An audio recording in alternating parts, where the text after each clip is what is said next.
Voilà, ça c'est fait. Un tout petit peu d'admin.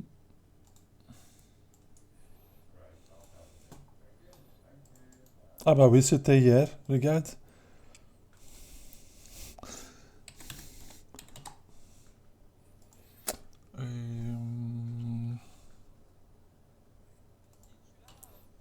Encore? Elle n'est jamais, elle n'est jamais là, hein?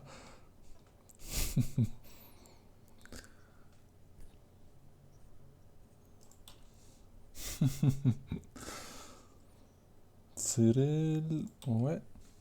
Hmm. Floriane, elle est là? Ah ouais. Guillaume, je devrais mettre ça alphabétiquement, hein, mais un jour. Nicolas, oui. Et Shannon. Bon voilà, s'il y en a qui arrivent tard, euh, faut me le rappeler fin du cours.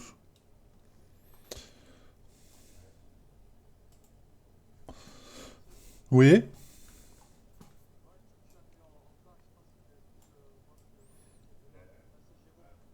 Ah bah c'est trop tard. Non, non, c'était déjà mis, hein. Pas de problème. Ok. Bah, je vous quitte en vidéo, comme ça on sauve de bande passante. À tout de suite. Me voilà, juste en son. Euh, alors aujourd'hui, euh, voilà, il y a pas mal de choses à couvrir aujourd'hui. Le cours en soi, ça va être sur l'anatomie. C'est vraiment une introduction. L'anatomie, on pourrait étudier ça, que ça, pendant tout le cours, et ça ne serait pas suffisant. Alors ça va être plutôt une introduction. On va commencer avec les questions, comme toujours, s'il y a des questions. Après, sur la tâche à compléter. Après le cours d'anatomie.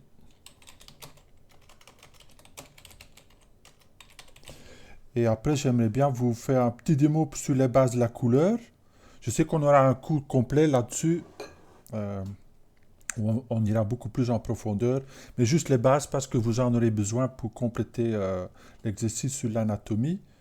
Après, un mini cours ou un mini démo sur le rigging, parce qu'il y a quand même un petit système de rigging à l'intérieur de ZBrush qui va vous permettre de donner une pose plus vite, surtout sur ce qui est personnage humain, bipède, mais on peut l'utiliser pour d'autres, Iriashi aussi. S'il reste du temps, j'aimerais bien aussi couvrir les fonctionnalités de rendu dans ZBrush. Comme ça, vous pouvez sortir pas seulement des modèles vers Sketchfab, mais aussi des images et des rendus soit en vidéo, soit en image fixe. Et au fin du cours, je vais essayer de me dépêcher aujourd'hui. Comme ça, fin du cours, il restera du temps pour ceux qui ont déjà une idée de leur projet personnel. Je peux faire le tour en individuel et regarder où vous en êtes. Pour le projet personnel, il va falloir faire un certain choix chacun où vous dites, bon, moi je travaille mieux quand j'ai un retour personnel et d'autres qui disent, non, ça ne me gêne pas de montrer ce que j'ai fait au groupe complet. À ce moment-là, on peut le faire d'une façon partagée. Alors ça, c'est plutôt selon la sensibilité de chacun. Suffit de me le dire ou vous dites, non, je le ressens pas trop de partager jusqu'à ce que ça soit fini et on fera de suite. Alors, pas mal de choses à faire. On va se lancer. Oui? Ok.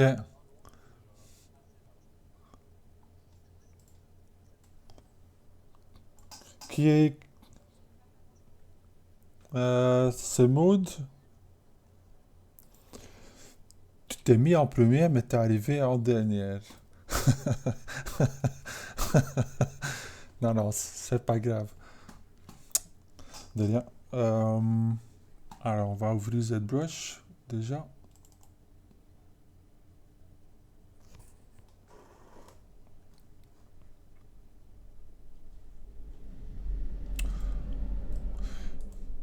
On va commencer avec des questions. Moi, j'aime bien s'il y a des questions qui restent. Bon, voilà, d'hier jusqu'ici, il n'y en a peut-être pas trop. Mais s'il y en a, peut-être par exemple, vous avez jeté un coup d'œil sur le playlist pour le projet personnel. S'il y a des choses là sur les vidéos qui sont pas claires ou vous voulez un peu plus d'explications, n'hésitez pas.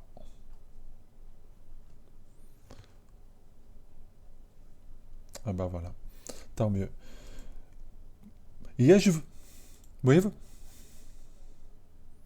non, c'est-à-dire, c'est pas obligatoire ces vidéos-là, c'est vraiment essayer de vous assister en faisant la même chose que vous, mais en parallèle.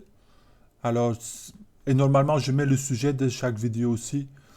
Une fois que j'ai compris comment mettre des time markers sur la vidéo, je peux aussi mettre des sujets plus précis dans chaque vidéo. Comme ça, vous pouvez sauter aux infos qui vous semblent le plus intéressant.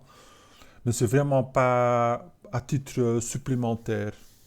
Euh, et c'est tout à fait faisable de faire ton projet personnel en suivant les cours et en ayant un retour de moi dans l'évolution de votre projet. De rien. Hier, je vous ai montré comment configurer votre propre espace. Par exemple, chaque fois que j'ouvre ZBrush, vous allez voir que mon interface, il est différent que celui de base. Alors, plus que vous utilisez ZBrush, plus que vous aurez peut-être l'envie de changer votre interface. Alors, n'hésitez pas de faire ça. Hein. Si par exemple, vous avez des brushes que vous utilisez beaucoup, euh, c'est tout à fait faisable. Alors, hier, il y avait un petit info qui manquait. Par exemple, là, si je fais activer customisation,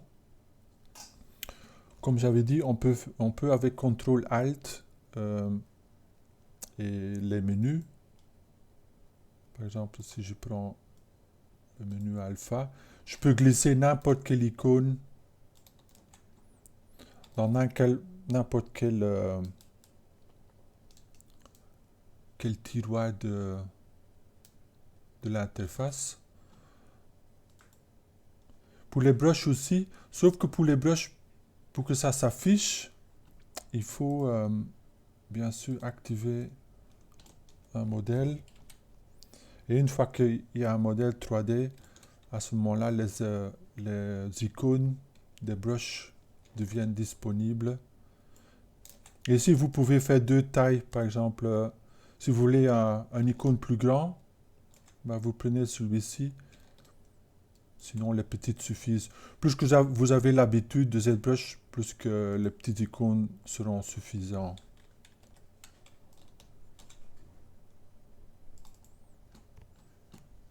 Voilà, ça c'était pour compléter les infos de la dernière fois. Alors maintenant pour le cours.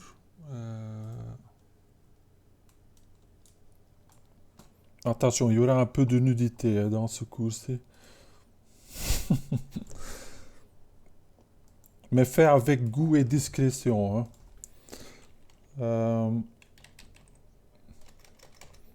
Ah oui, c'est vrai? Ok. Bah,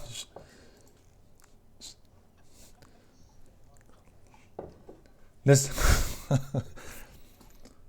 les esprits sensibles, je vais les prévenir un peu d'avance. Euh,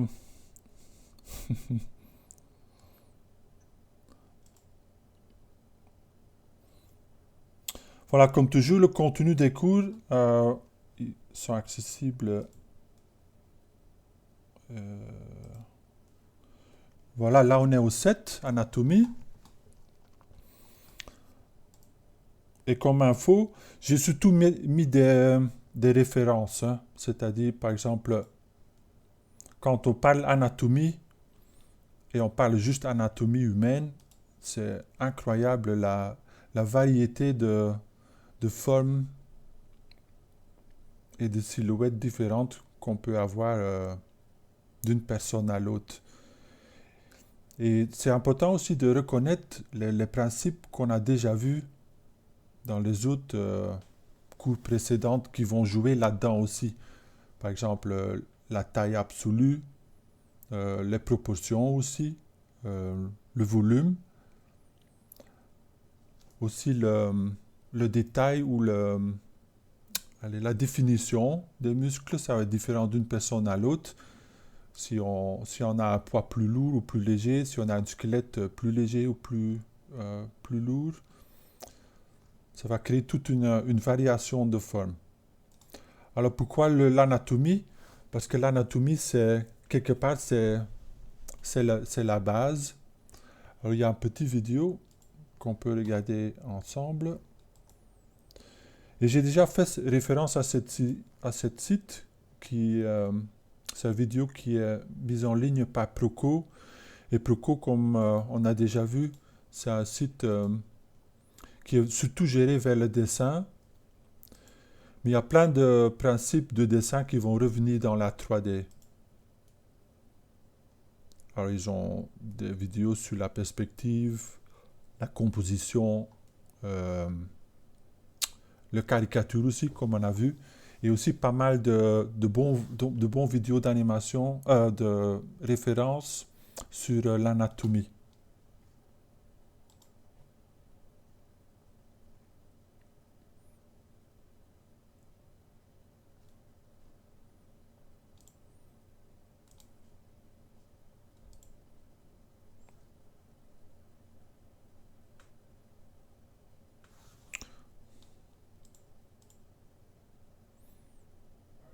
Voilà, là je le joue à deux fois la vitesse pour avancer un peu plus vite.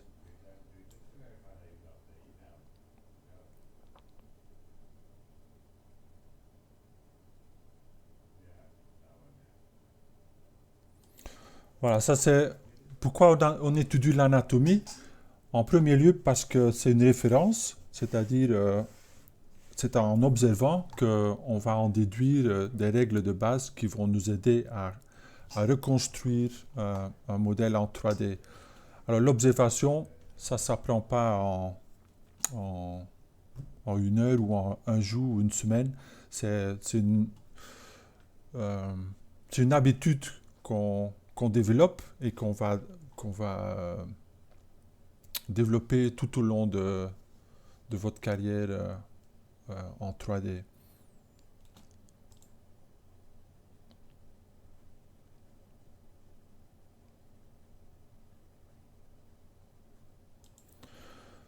Voilà, alors l'observation, ça peut être de modèles vivants. Par exemple, si vous avez eu l'expérience de faire du dessin sur base de modèles vivants, c'est une excellente ressource pour apprendre l'anatomie. Euh, Ça peut se faire dans des clubs privés ou aussi dans une académie de soir. Par exemple, moi j'ai fait pas mal de modèles vivants à l'académie ici à Liège, qui est une excellente école de dessin.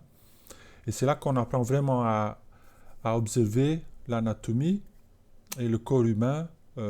Juste par habitude, on va assimiler les proportions, la structure qui est en dessous. Alors l'observation, c'est très important parce que ça va devenir une référence. Maintenant, comme il suggère dans le vidéo, il y a un moment où on va se décoller de la référence, où on va dire, bon voilà, je connais, j'ai assez de connaissances et assez d'expérience, où je peux utiliser cette connaissance pour m'en décoller. Et comme ils mettent ici, ça peut être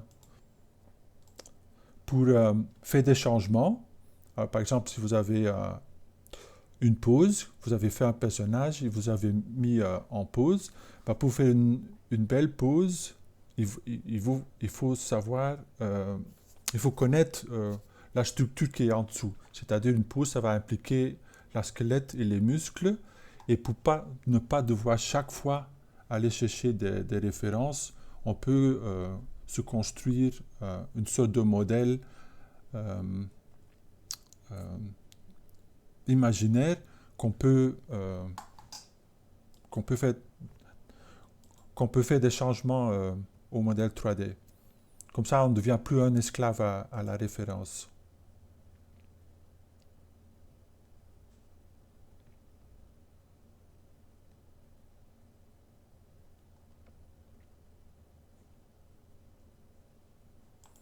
Voilà, là, par exemple, aussi, on voit l'importance de la connaissance et pas juste l'observation. Par exemple, si on se dit, bon, la jambe, je connais, je sais de quoi ça a l'air, on connaît la silhouette, mais ce n'est que quand on connaît la structure qui est en dessous, c'est-à-dire la squelette qui tient les muscles et les muscles qui vont fonctionner pour le faire plier, qu'on peut vraiment mettre un bras ou une jambe dans n'importe quelle pose. Voilà, par exemple, là, la jambe a été simplifiée dans des groupes de muscles.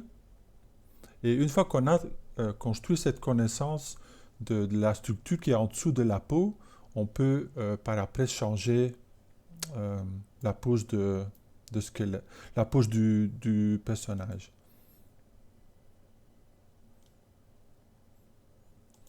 Voilà, une fois que on sait manipuler un corps et le mettre dans n'importe quelle pose, on peut encore pousser plus loin et utiliser son imagination pour créer des formes extrêmes euh, d'un personnage.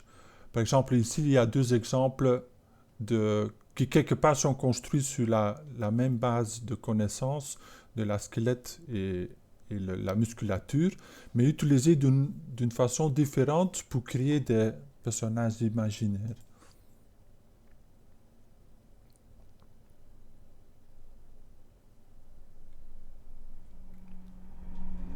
Donc, ça, c'est offert par Greenpeace. Je vais sauter.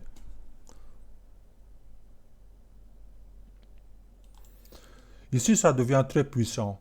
Une fois qu'on a une base de connaissances d'anatomie humaine, vous allez découvrir que cette anatomie humaine, elle va aussi s'appliquer à d'autres espèces et d'autres créatures qui nous entourent. Et une fois qu'on a cette liberté d'extrapoler cette connaissance, on peut commencer à mélanger des différentes, des différentes espèces et des différentes anatomies.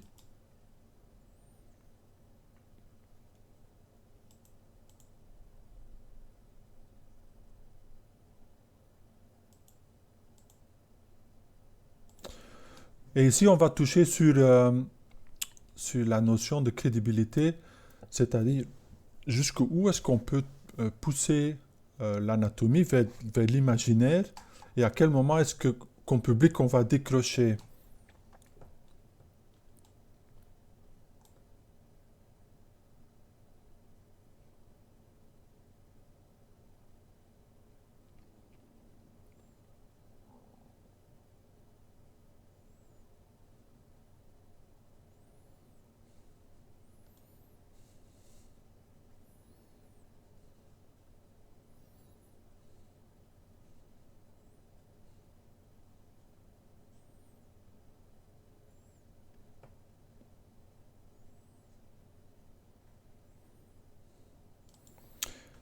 Alors ici, c'est important de souligner l'importance de la structure qui est en dessous euh, en dessous de la peau. Alors la squelette va jouer un rôle super important dans l'anatomie. Et dans un sens, ce qui nous intéresse, ce n'est pas vraiment le côté médical de l'anatomie, c'est-à-dire les organes ou les noms ou l'emplacement ou l'attachement même des différents os et muscles. Ce qui est important, c'est quelque part à quel point ils vont jouer un rôle où ça devient visible à la surface.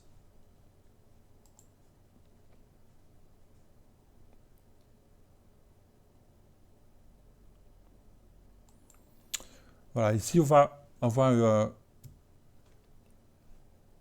une représentation en diagramme des endroits dans le corps humain où l'anatomie va venir à la surface, c'est-à-dire où elle va devenir visible. Et ici, on se concentre surtout sur la squelette. Par exemple, si la squelette, chacun de nous a un squelette qui nous permet de bouger et de fonctionner, mais on ne voit que la présence de squelette à certains endroits. Alors c'est important quand vous allez faire votre exercice d'anatomie de surtout essayer d'observer et de mémoriser les endroits où ça va devenir le plus visible. Alors, par exemple, ici, si on regarde la squelette de devant, les endroits clés, c'est ce fameux T qu'on trouve ici construit par la clavicule et l'os de poitrine, le sternum. Et selon la forme du personnage, on va de plus ou moins voir la cage thoracique. Chez certains, ça se voit mieux que chez d'autres. Par contre, le T, il est toujours visible. Alors ça va vraiment devenir une référence clé quand vous allez construire vos personnages. D'autres endroits, bien sûr, c'est les coudes. Et le coude, il est visible à deux endroits, c'est-à-dire il y a une pointe latérale et une pointe externe qui va venir à la surface et qu'on peut le voir visuellement ou le toucher, où on sent qu'il y a l'os qui est présent. Les doigts aussi, ça quelque part c'est clair, juste par le nombre d'articulations et la quantité des os, ça va être un endroit, quand on va sculpter ou modéliser les doigts, on va devoir tenir compte des joints qui sont en dessous de la peau.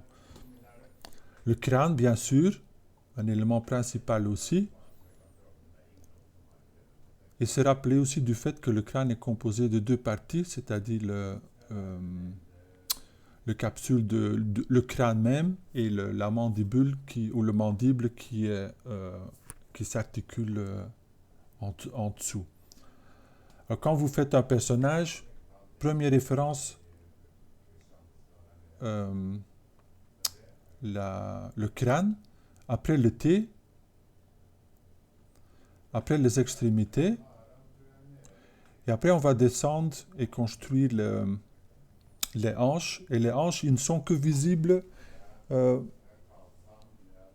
sur le côté devant, un petit peu sur le côté de derrière, mais c'est surtout où en anglais ça s'appelle l'iliac crest, c'est une sorte de bordure qui va venir à la surface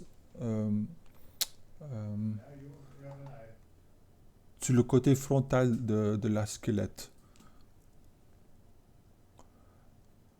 Après les jambes, tout aussi important que le T sur la poitrine, c'est les I des tibias. Chez chacun de nous, c'est un élément qui est très visible parce qu'il n'y a pas de muscle en dessous, ce n'est que de l'os. Alors là aussi, ça va devenir un point de référence. Par après, tout comme le coude, sur les genoux, vous aurez des points de référence latéraux et externes, deux à l'intérieur et deux à l'extérieur pour le devant.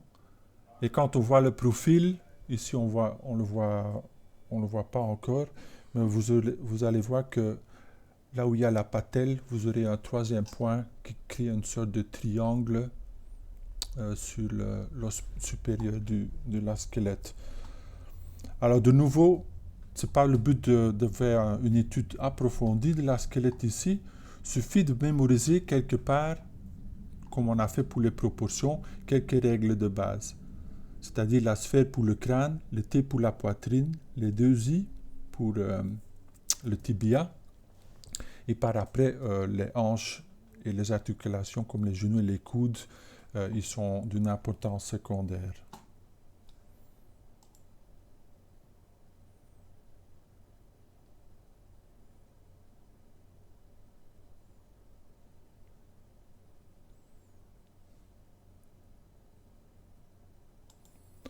Voilà, une fois qu'on connaît la squelette et qu'on a des points de référence clairs, comment les muscles s'y attachent va devenir beaucoup plus clair. C'est-à-dire, une fois qu'on sait où se trouve l'articulation de l'épaule, par après, on peut mieux comprendre la position de chaque muscle quand il est attaché à la squelette.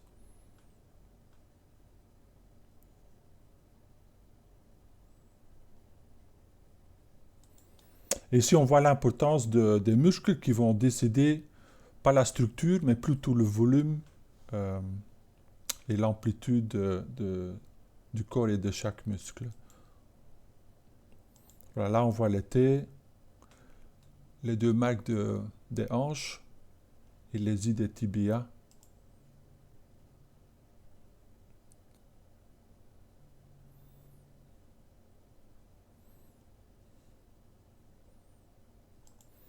Voilà, c'est l'importance des os, pas seulement comment les muscles s'attachent, mais aussi, comme il vient de montrer dans la vidéo, ça va aussi impliquer comment mettre en pose un personnage, un humain, qui est plus facile dans le sens qu'on a l'habitude de le voir. Si c'est un personnage imaginaire, bah, cette connaissance va devenir tout autant plus importante.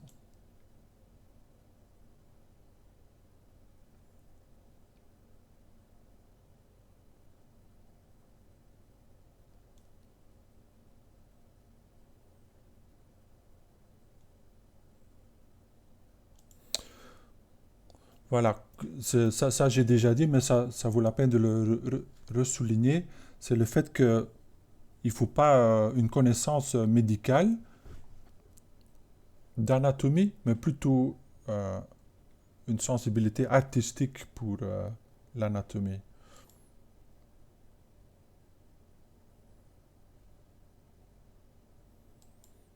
Voilà, ici c'est un très bon exemple d'une d'une compréhension intellectuelle dans le sens qu'on sait où l'os se trouve, on sait où le muscle s'attache, on sait les parties de graisse et de tendons qui vont s'y rajouter.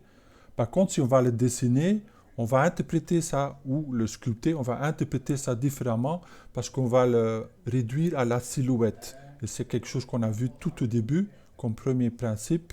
C'est la silhouette qui va être décidée par les principes qui se retrouvent en dessous.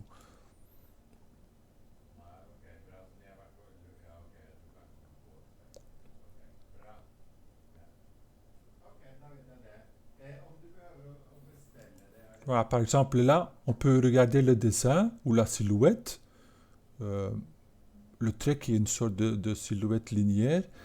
Et même si c'est pour que le dessin ou l'interprétation soit juste, il faut une certaine connaissance des formes qui se retrouvent en dessous.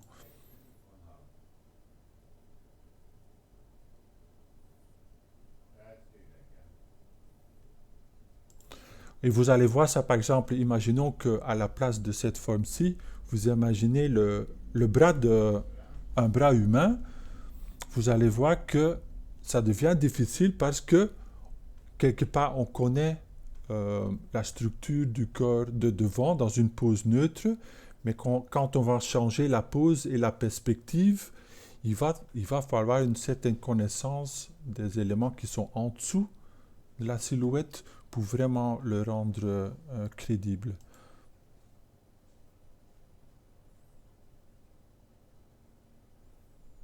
Voilà, par exemple, ça c'est le même muscle dans le dos, mais quand il faut l'interpréter de dos ou de profil, mais il va falloir savoir comment le muscle va se retrouver en trois dimensions, hein, et aussi en mouvement.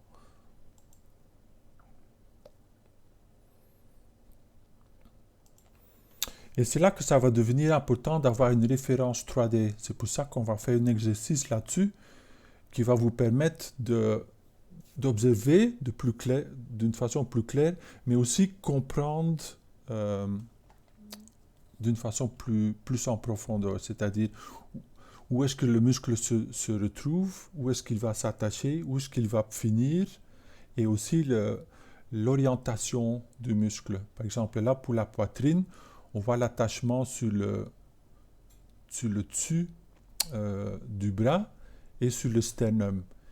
Et c'est aussi d'observer que l'orientation des fibres du muscle vont être largement horizontales. Une fois qu'on connaît les endroits d'emplacement, la direction devient évidente.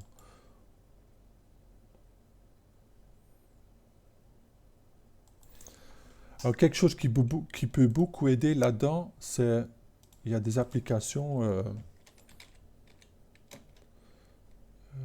anatomie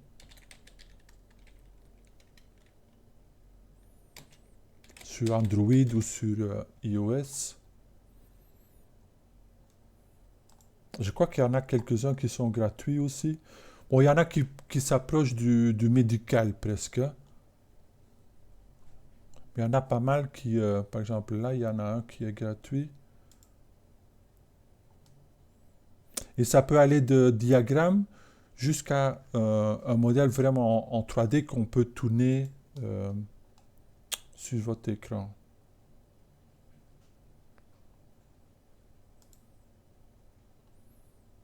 Ça remplace un petit peu le modèle en bois que les sculpteurs utilisaient avant, qu'on pouvait mettre en pose. Quelque part, c'est une version digitale de cette référence-là.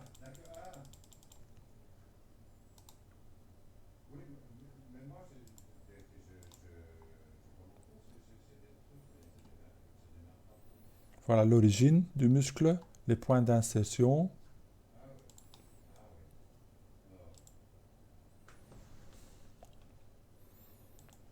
Et aussi l'ordre des muscles, c'est-à-dire quel muscle est vraiment à la surface, qui va devenir pour nous la plus importante, mais aussi quel muscle va se retrouver en dessous, va rester visible. Alors elle est importante pour nous. Dès qu'elle est visible, il faut qu'on sache quel muscle c'est.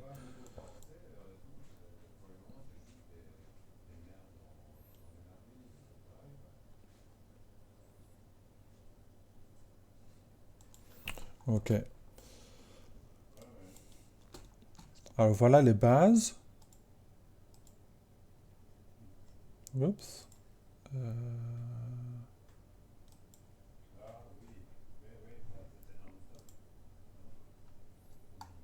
Je vous ai mis, parce que c'est une étude ou un apprentissage à long terme, quelque chose qu'il faut investir du temps, j'ai mis comme référence et aussi comme guide visuel un PDF qui est sorti il y a quelques années, qui est super bien fait, et que vous pouvez télécharger et que vous pouvez utiliser pas pour le lire de première page jusqu'à la dernière page.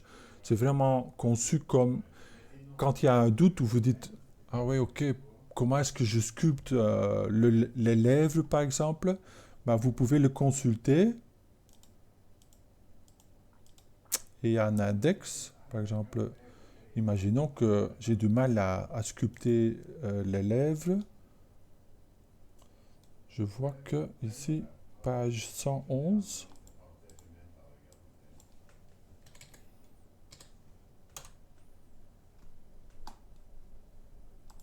Et vous allez voir, il n'y a presque pas de texte. S'il y a besoin de texte, elle est rajoutée. Mais en général, ce n'est que des éléments visuels. Ça peut être des dessins, des photos, des diagrammes. Mais toutes les images sont conçues pour vous donner un aperçu immédiat et simple euh, qui va permettre de comprendre et par après d'appliquer à votre sculpture. Par exemple, là, la bouche qui peut sembler parfois compliquée, en fait, elle est complexe. Ici, on peut le simplifier à quelques notions de base. Par exemple, si on sait que le lèvre inférieur est construit de deux sphères euh, en miroir et les lèvres d'au-dessus ou supérieur de un élément au centre et que par après il y a deux groupes de muscles qui vont s'attacher aux lèvres de bas et un groupe de muscles pour les lèvres d'au-dessus, tout de suite on va avoir une base solide sur laquelle qu'on peut sculpter par après. Ça peut être complémenté par des petits indices, par exemple, ne jamais oublier que en fait les lèvres vont suivre la forme du mâchoire, qui ne vont pas être plats. Alors même si on connaît ces formes 3D de base, ben, il faut les interpréter en 3D. Aussi, vu de profil, le lèvre inférieur va se retrouver un peu plus en retrait par rapport aux lèvres supérieures. Et vous allez voir que tout le livre est conçu dans cet esprit-là. Parfois, c'est complémenté de modèles 3D avec la topologie affichée dessus pour mieux comprendre la direction des formes en dessous. Parce que parfois, on peut avoir un résultat ombré, mais c'est pas assez pour vraiment comprendre ce qui se passe en dessous.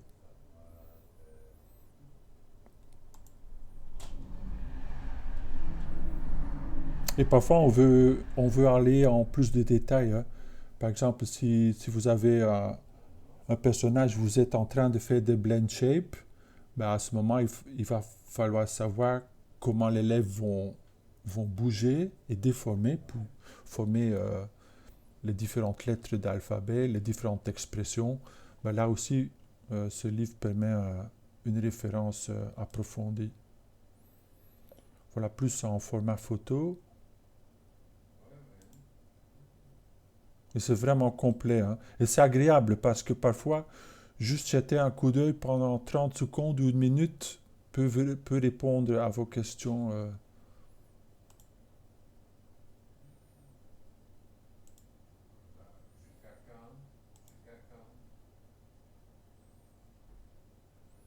Ici, par exemple, pour le cou, on voit l'organisation des muscles à l'arrière de la nuque et aussi quels muscles vont bouger quand on tourne la tête.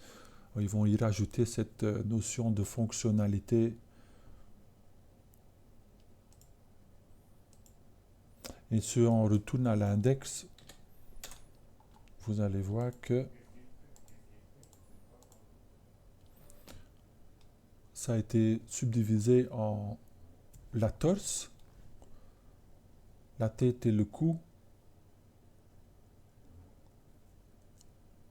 la jambe et les bras.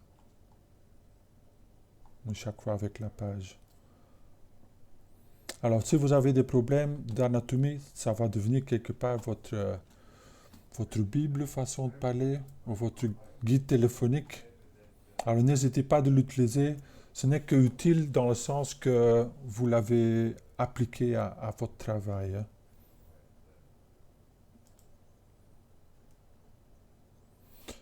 Oui, c'est-à-dire moi je l'ai payé et maintenant je vous le passe en version prêtée, disons. Alors ne le dispersez pas à d'autres. Quelque part, vous pouvez l'utiliser dans un cadre éducatif. Ouais, derrière. Vous n'allez pas trouver mieux pour. Et si c'est quelque chose qui vous intéresse, parce que ça n'intéresse pas à tout le monde de vraiment approfondir euh, l'anatomie, ça permet de le découvrir à différents niveaux. Alors, comme référence supplémentaire, je vous ai mis des références féminines. Alors pour l'exercice, je vais vous demander de recréer une anatomie féminine ou masculine, à vous le choix, tout en rajoutant un passe de couleur. C'est-à-dire, c'est important de le sculpter et d'identifier les différentes masses musculaires et comment ils sont attachés à la squelette. Mais surtout aussi, pour l'exercice de couleur, bien identifier les zones blanches qui vont être les zones de la squelette qui vont rester visibles même après que les muscles sont rajoutés, et surtout de devant, mais vous allez voir que aussi de derrière, il y a des petits indices où on va voir l'os, et quand on sait où l'os se retrouve, par après, les muscles vont être plus faciles à placer.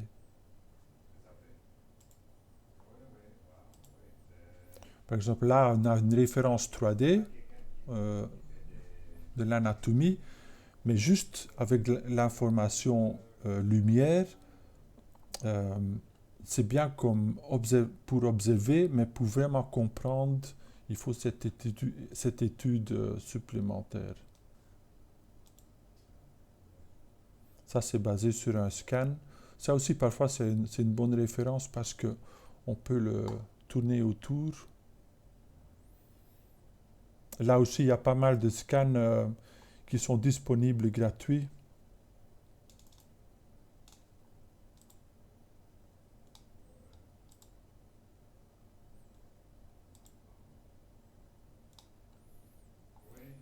Ici, un exemple d'un squelette simplifié après une anatomie stylisée.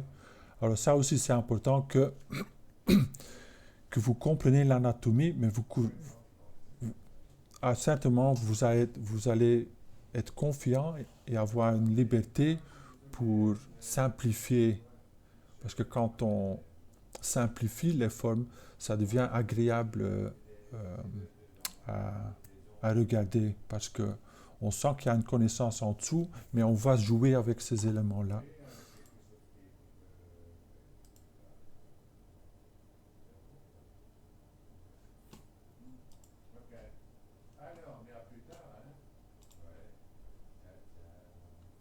Alors j'ai mis quelques liens supplémentaires. Euh, il y a le vidéo qu'on vient de regarder ensemble, ou la moitié. Et sur Proco, il y a d'autres vidéos supplémentaires.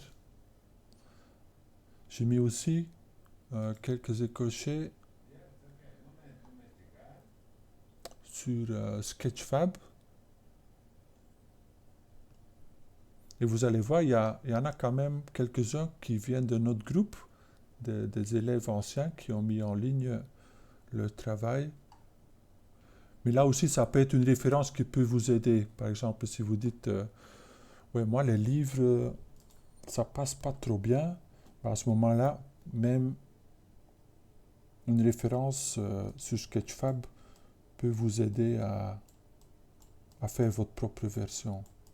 Imaginons, vous prenez une vue, vous le mettez sur votre deuxième écran ou vous partagez l'écran entre ZBrush et Sketchfab.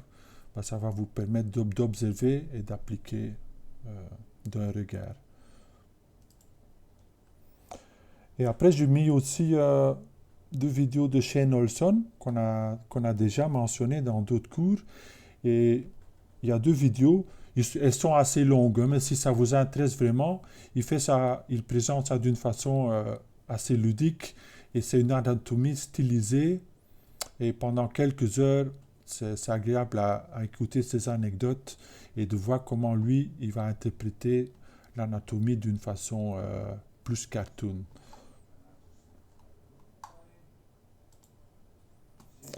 Alors maintenant, pour l'exercice, ça consiste de quoi?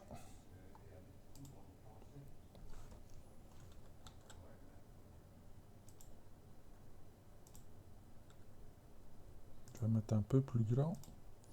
Ben, ça consiste de créer son propre écochet, c'est-à-dire son propre modèle anatomique 3D. Et le but ici, c'est pas de le créer à partir de zéro. Je vais vous passer un base mesh et basé sur ce base mesh là, vous pouvez sculpter la musculature du corps. Alors les étapes.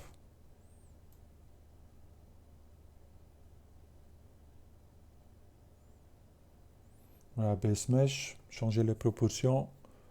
Vous pouvez créer un squelette Z-Sphere. Je vais vous montrer ça tantôt dans la démo, la partie démo. La méthode, ici je mets subdivision ou sculptrice. Pour cet exercice, je vous conseille quand même d'utiliser les subdivisions. Ça va être plus fiable et ça va être plus discipliné aussi parce que vous aurez cette flexibilité de descendre en résolution ou de remonter en résolution. Bien sûr, utiliser des références. Après, en Polypaint, mettre la couleur des muscles et des os et tendons. Et ce que j'ai rajouté cette année-ci, j'aimerais bien que vous me le mettez comme sur Sketchfab, comme d'habitude, mais j'aimerais bien que vous me faites un rendu aussi.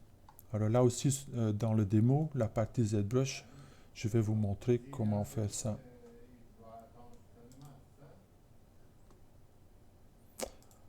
Alors, tout ce que vous avez besoin, c'est ici le Base Mesh.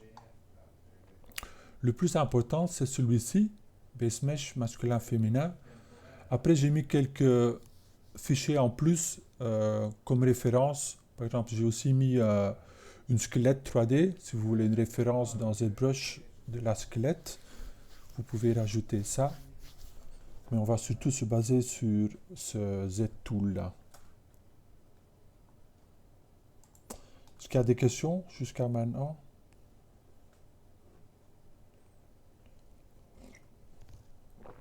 Non? Ok. Alors, côté ZBrush,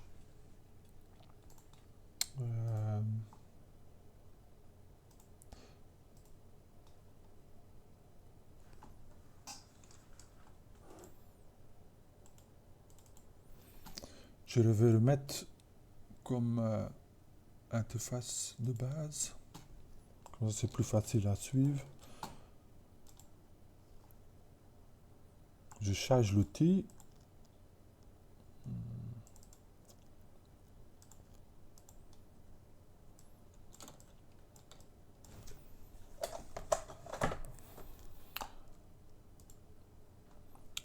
Et par exemple, juste pour faire un petit détour côté examen, quand je dis vous pouvez amener un base mesh, ben quand je dis base mesh, c'est un peu dans cet esprit-ci. Hein. Si vous faites un personnage humain, ben, vous pouvez utiliser un base mesh comme point de départ, où il n'y a pas d'infos de visage, il n'y a pas la musculature, c'est vraiment juste les volumes de base. Alors vous avez le choix entre un mesh masculin et féminin. Ce n'est pas que anodin le choix. Hein. Vous êtes complètement libre de choisir un des deux, mais il faut savoir que côté musculature, la musculature masculin en général, c'est vraiment en généralisant, elle est plus marquée que le corps féminin. Ça veut dire que si vous n'avez pas encore une expérience d'anatomie, c'est plus facile de faire un corps masculin qu'un corps féminin parce que pour le corps féminin, c'est tous les mêmes principes, mais d'une façon plus subtile. Mais à vous le choix.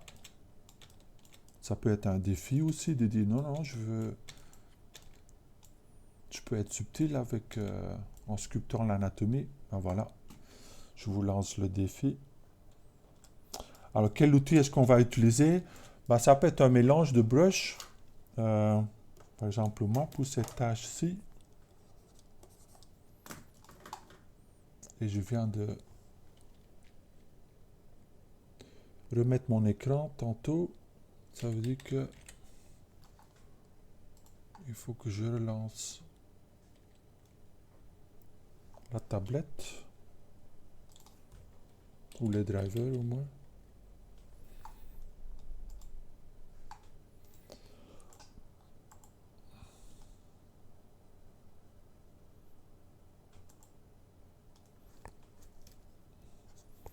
Oui, faire cet exercice aux souris, ça serait,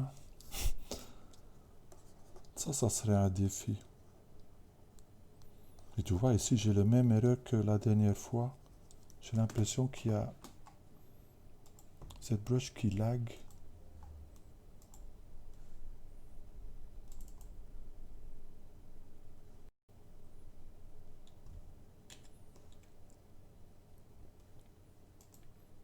Voilà, là, je le relance.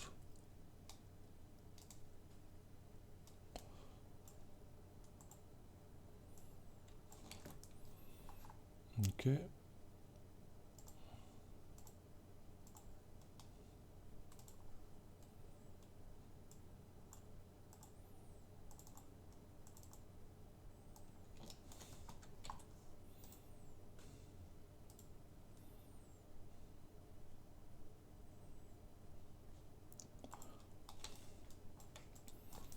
Essayons. Et là, ça fonctionne.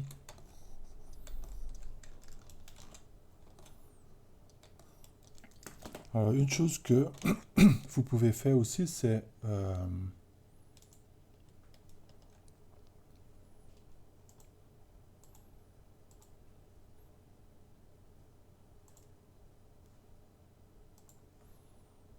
par exemple, si vous utilisez les références que j'ai mis en ligne,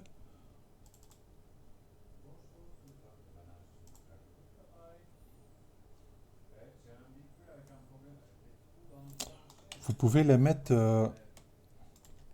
Cette broche, il permet de voir le desktop, le bureau qui est derrière en transparence. Comme ça, vous pouvez faire l'aller-retour. Une autre façon, c'est de la méthode qu'on connaît déjà, d'amener la référence comme background.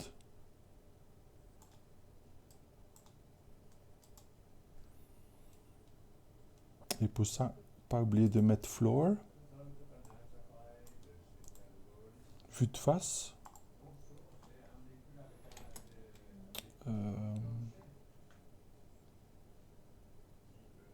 Il faut que je télécharge.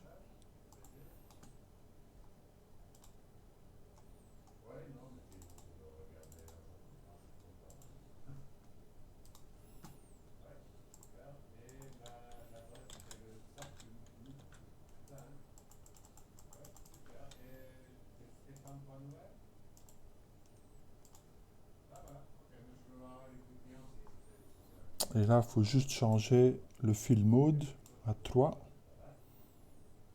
et diminuer la transparence. Je peux aussi le bouger sur le côté.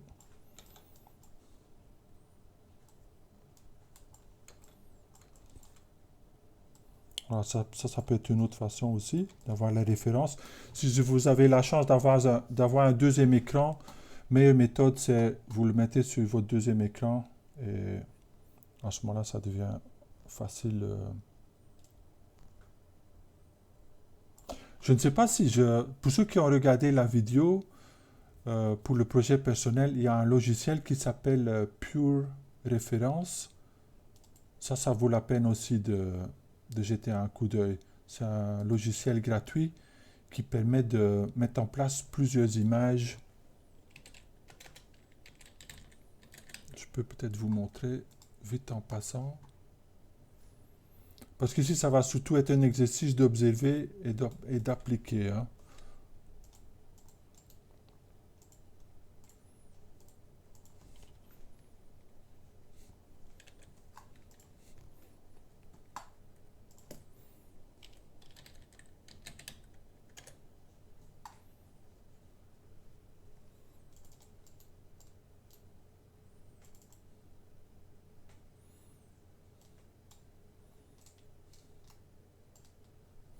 Voilà, ça c'est PureRef.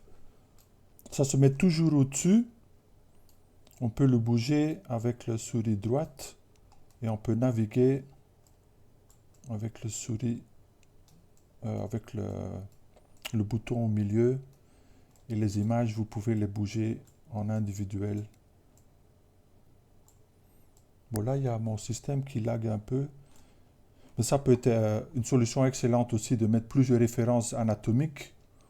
Vous le mettez soit ici sur le côté et vous pouvez continuer à travailler, ou vous le mettez sur un autre écran.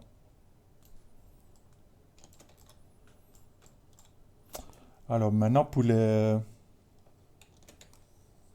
brushes, je dirais les brushes les plus importants pour moi ici, ça serait le brush move, bien sûr, BMV. Alors, n'hésitez pas, vous pouvez exagérer dans le sens que si vous en faites un bodybuilder, ça va rendre la tâche plus facile. Alors, si vous cherchez des références d'images bodybuilder, ça va vous faciliter la tâche aussi. Oui?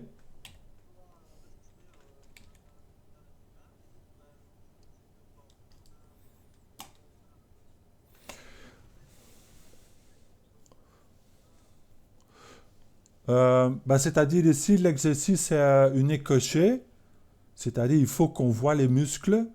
Alors si vous dites, ce qui m'intéresse de faire une écochée de zèbre, pour moi c'est complètement possible aussi, hein. Mais il faut que je vois que vous avez observé et que c'est pas inventé, tu vois. Alors je veux voir les deux aspects, le fait que vous avez observé et appliqué les observations, et par après, si vous voulez pousser un peu plus loin et aller dans cette dimension imaginaire où vous allez pousser et jouer avec ces éléments-là, c'est tout à fait possible aussi. Mais à ce moment-là, mettez-le dans un upload séparé. Ouais? Ok. Alors, par exemple, là, si on imagine un corps un peu plus musclé, les latéraux vont être plus grands.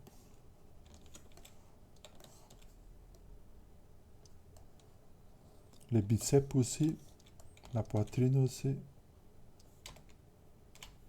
Alors le move, c'est vraiment votre ami pour le premier passage.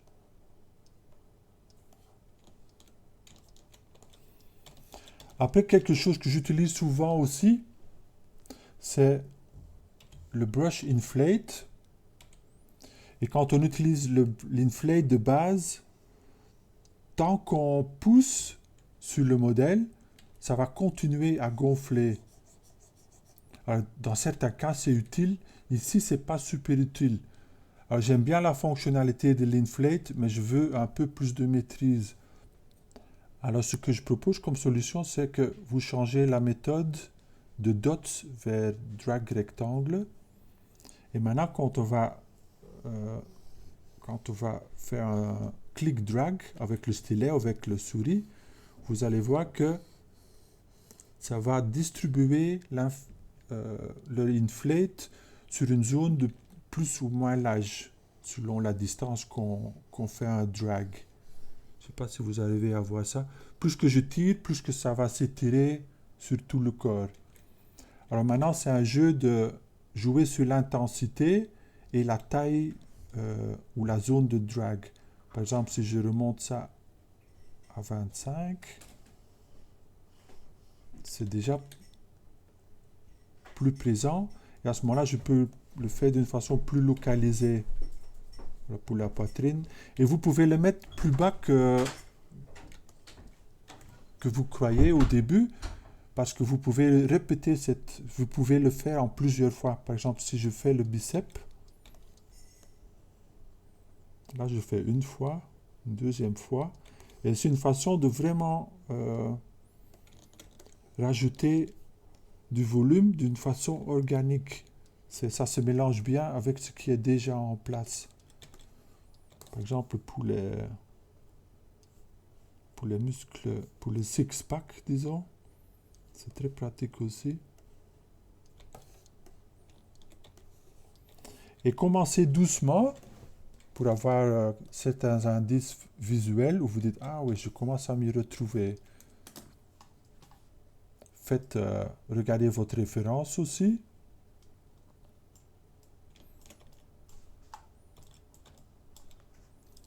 Le genou aussi. Et l'inflate, on peut presque l'utiliser pour toutes les parties, hein. Et si je suis prudent, dans le sens que je n'exagère pas trop encore, par exemple, ça c'est déjà trop, je trouve. Comme c'est une zone plus grande, je vais baisser un petit peu. Et regardez ça aussi de tous les côtés, hein. Ça ne sert à rien que l'anatomie est juste de vue derrière, mais dès qu'on le tourne, ça n'a plus l'air correct. Essaye d'observer de tous les angles.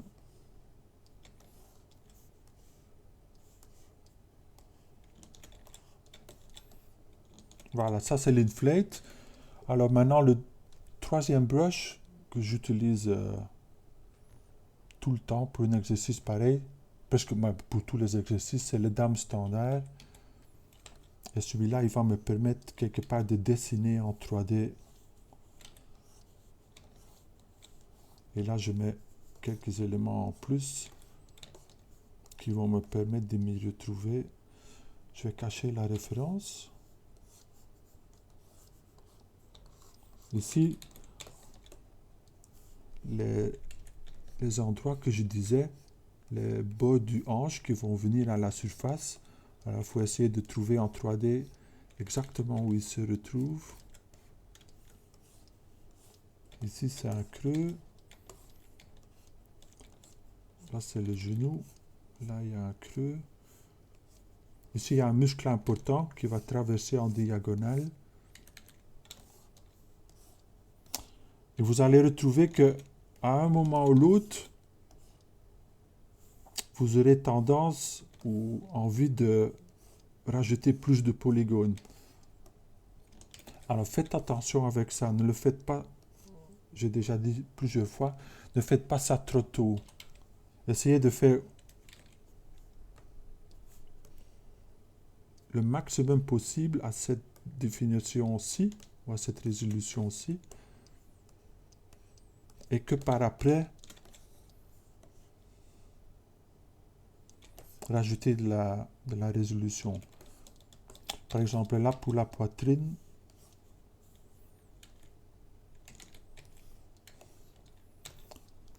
si j'utilise mon dame standard, j'ai pas assez de résolution pour dessiner cette diagonale.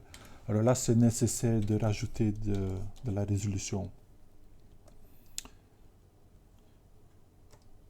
Et là, on touche un petit peu sur le coup d'hier, c'est-à-dire cette méthode de travailler en subdivision, elle est vraiment super puissante.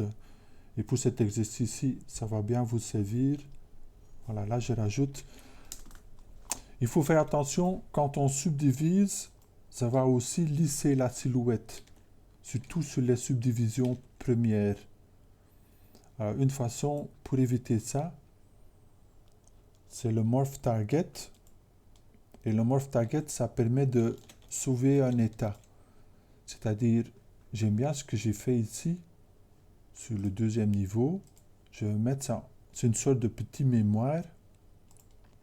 Je mets ça en mémoire. Je rajoute une subdivision. Et maintenant, cette version-là, elle est lissée. La preuve, si je remets ma forme que j'avais stockée en mémoire, tu vois, ça a quand même changé. J'ai perdu de la définition. Voilà, maintenant, si je remets cette Morph Target et je remonte, ça colle à ce que j'avais avant. C'est détaillé, mais voilà, et maintenant j'ai un peu plus de résolution pour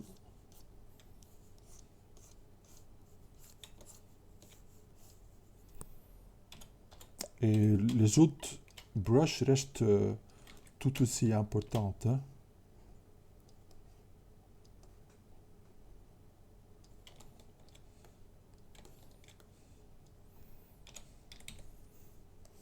Je vais de nouveau utiliser le dame standard pour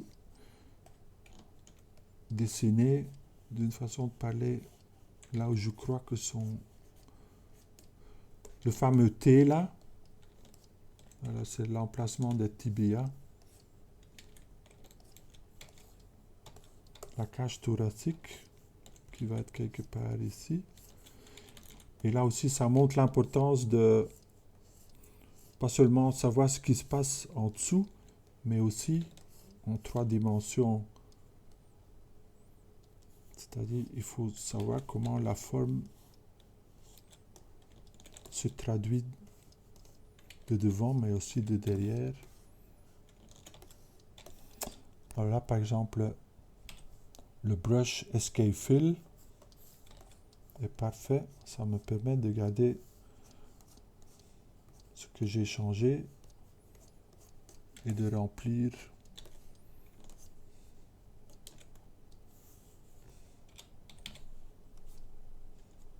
Et de nouveau, essayez de faire le plus possible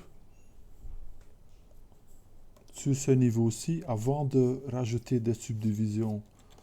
Il y a plein de travail qu'on peut faire à cette résolution-ci. Là, le creux des fesses.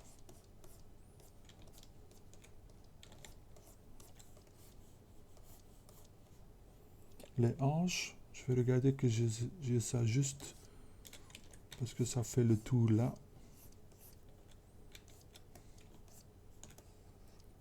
Et vous pouvez toujours exagérer d'abord et lisser par après. Hein.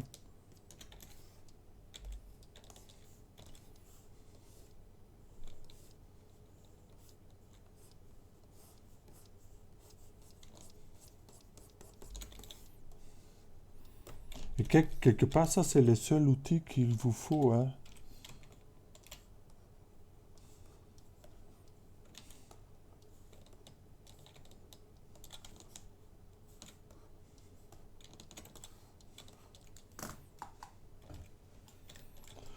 Alors, qu'est-ce qui pourrait être utile d'autre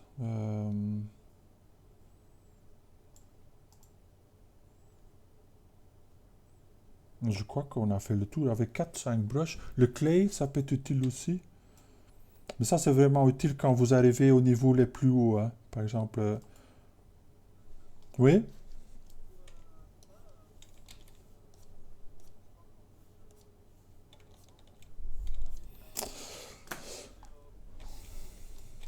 Oui. Alors, je vous montre ça sur un exemple plus clair. Par exemple, si je prends mon étoile et je fais une cube. Voilà ma cube.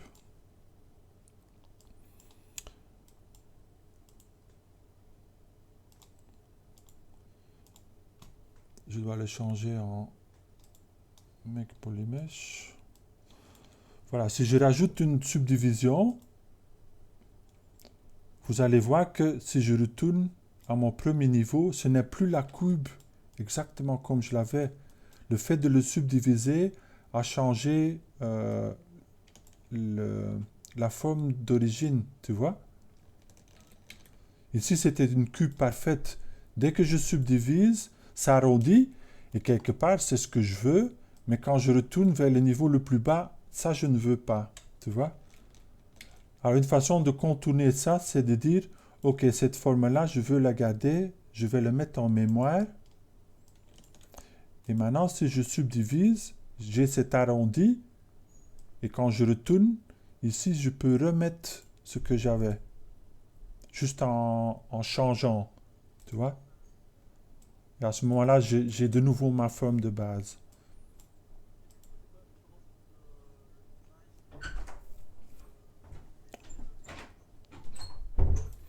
Le divide, c'est pour ajouter de la résolution. Mais parfois, le fait, on veut plus de résolution, mais pas le fait qu'il arrondit. Je vous montre ça avec un autre exemple. Imaginons, j'ai ma courbe, je veux des subdivisions, mais pas d'arrondi. Une façon de le faire, c'est que je décoche le smooth. Si vous faites CTRL, ça montre ce que le bouton fait. Alors, il dit la façon dont ça va être subdivisé. Si c'est coché, votre forme va être subdivisée et lissée. C'est ce qui se passe quand je fais ça. Si je l'enlève, il va juste montrer les subdivisions. Bon, le problème ici, c'est qu'on ne voit pas tous les... On voit pas tous les edge loops. Mais ils sont bien là. Hein.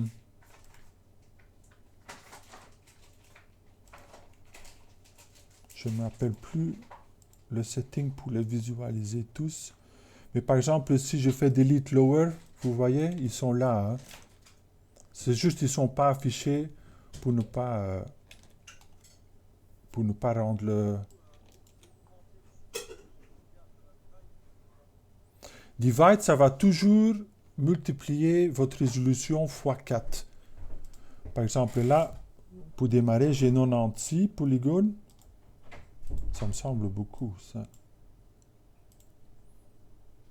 Oui, 24. 24 poly, ça a du sens parce qu'il y a 6 faces et 4 faces par côté. 24. Si je fais une subdivision, ça va devenir 24 x 4, 96. Tu vois? Et chaque fois que je subdivise, ça va faire x 4. Là, je suis à 384. Maintenant, la différence, c'est que quand je fais smooth, il va subdiviser tout autant. Les deux méthodes, c'est tous les 2 fois 4, sauf qu'il va arrondir, il va lisser aussi. Et plus qu'on a des résolutions bas, plus que ça va être, tu vois, là, ça change beaucoup, hein. Et parfois, on fait un blocking, une première version de son personnage, et on dit, ah, il me faut plus de résolution, et on rajoute une subdivision, mais ça enlève la moitié du travail qu'on a fait. Tu vois? Ouais. Bah, ça, c'est le morph target, c'est une façon de rattraper la forme qu'on avait avant la subdivision. Ça a plein d'autres fonctionnalités aussi, hein. C'est un outil, c'est très utile. Ça répond à ta question? Ouais, ok.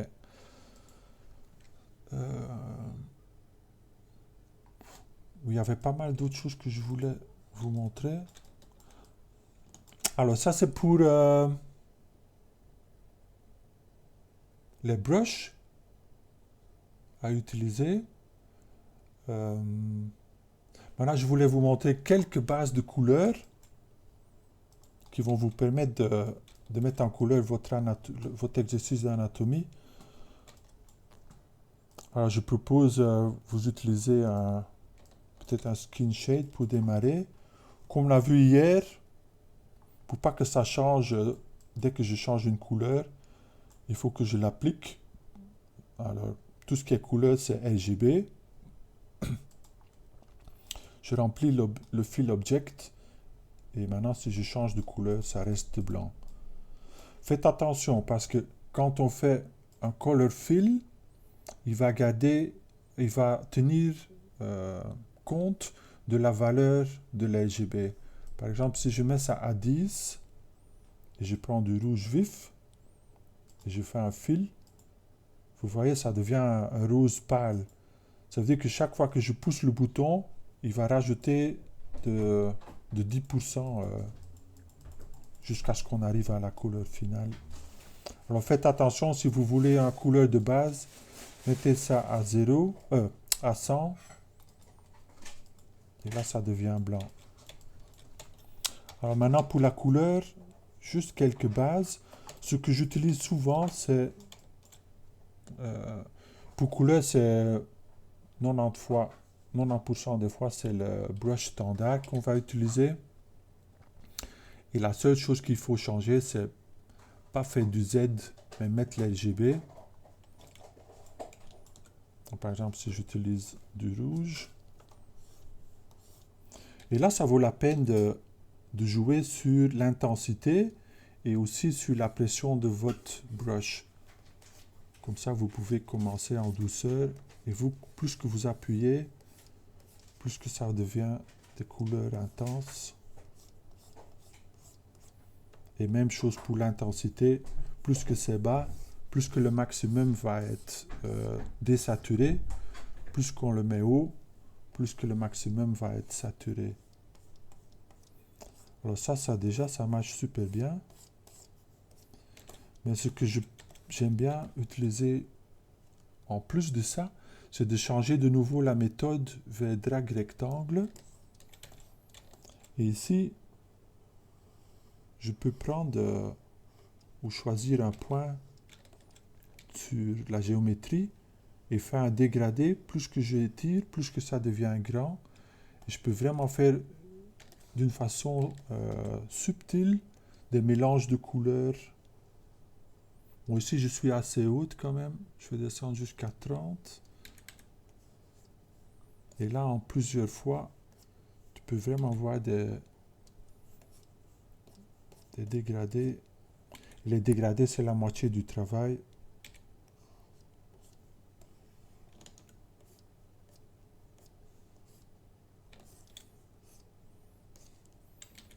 Et ça peut être très ample, hein.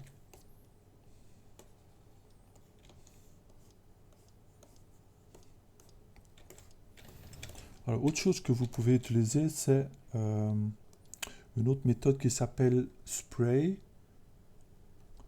Et Spray, ça permet de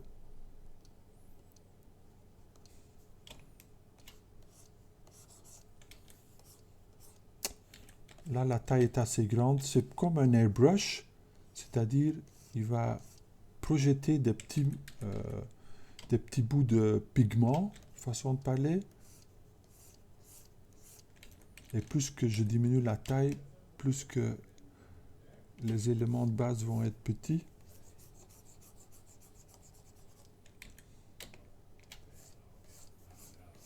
Et ici, dans le brush, j'ai quelques contrôles stroke. J'ai quelques contrôles supplémentaires.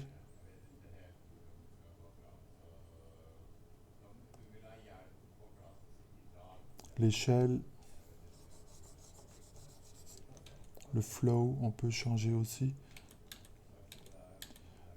Ça, j'utilise parfois. Ce que j'utilise beaucoup, c'est le color spray. Et là, vous pouvez choisir une couleur. Mais vous pouvez aussi définir la différence de couleur. Par exemple,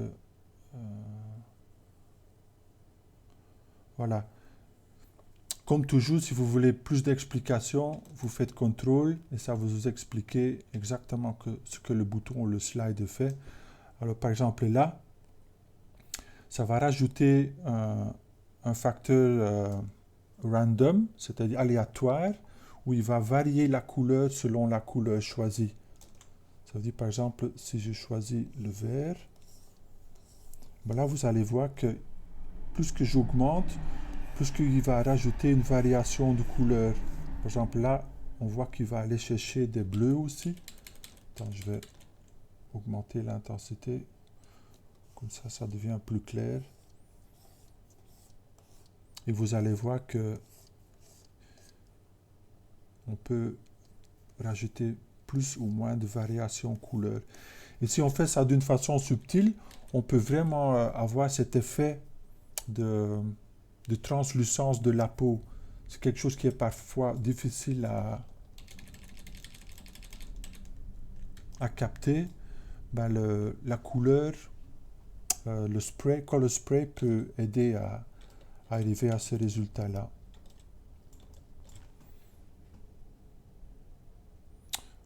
J'avais aussi noté les couches, mais je garde un petit peu le temps. Bon, je le dis en passant, si c'est quelque chose qui vous intéresse, on peut repasser là-dessus. Il suffit de savoir que ZBrush a aussi un système de couches, un petit peu comme Photoshop, où vous pouvez, par exemple, dire, essayons de retourner tout en arrière, avec la barre magique au-dessus.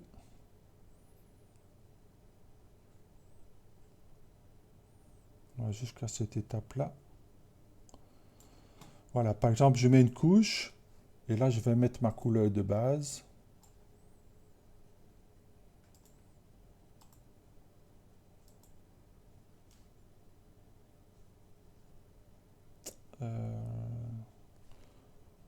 Pourquoi ça ne marche pas? Ah, je suis en RGB, sans color.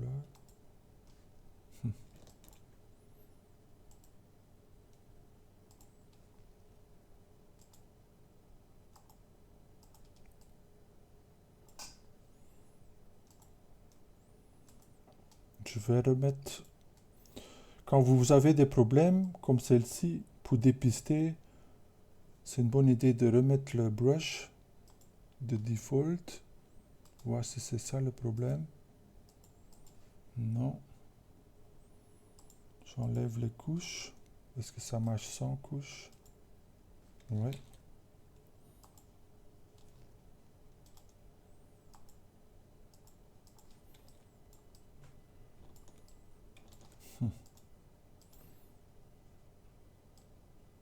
Ah.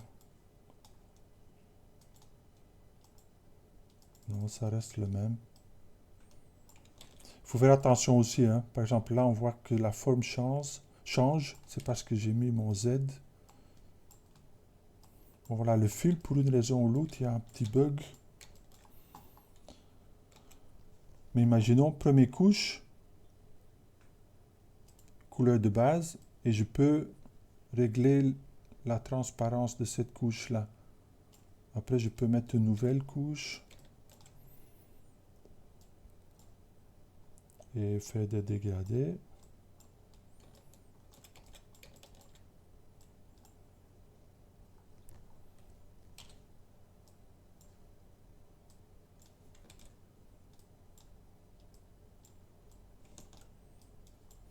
Et là aussi, on peut régler l'intensité de cette couche-là.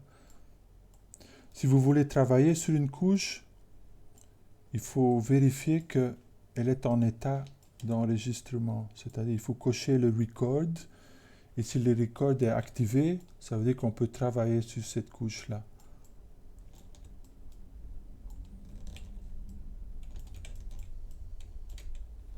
On dirait qu'il s'arrête au polygroup.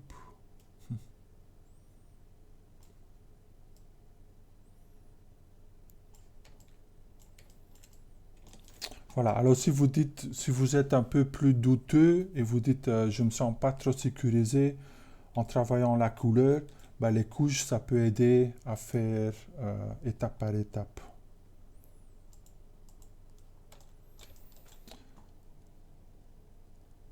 Ok, alors qu'est-ce qui reste? Le rigging, ça c'est utile aussi. Par exemple, on a vu la méthode. Une fois que vous avez voté coché, vous pouvez le mettre en pause aussi, pour ne pas lui donner qu'une pause, un pause neutre. On a vu que pour faire une pause, ça c'est les méthodes que vous connaissez déjà. W, on bouge le pivot. Et voilà.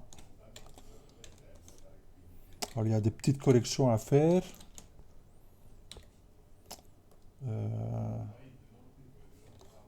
Et là, comme on a vu hier, les subdivisions vont venir à l'aide. Et en bougeant que quelques points, on peut corriger la silhouette. Voilà, ça c'est la méthode qu'on connaît.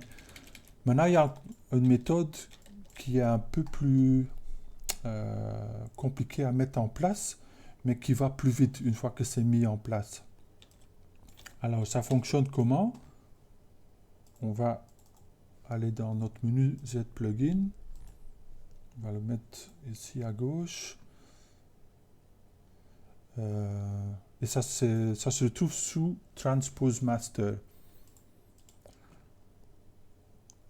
Alors la seule chose qu'il faut faire, c'est... Ne me demande pas pourquoi, c'est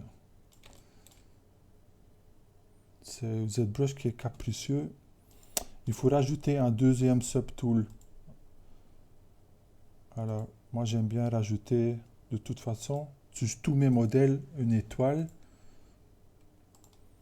Je le fais en tout petit.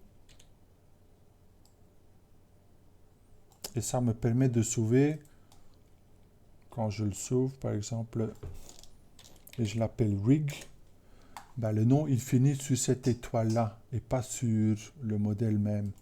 Comme ça, c'est l'étoile qui porte le nom du fichier, et tous les autres noms, ça colle aux formes, aux composants du personnage. Voilà. Alors, première chose, avoir au moins deux subtools. Et maintenant, on va mettre Z-Sphere Rig.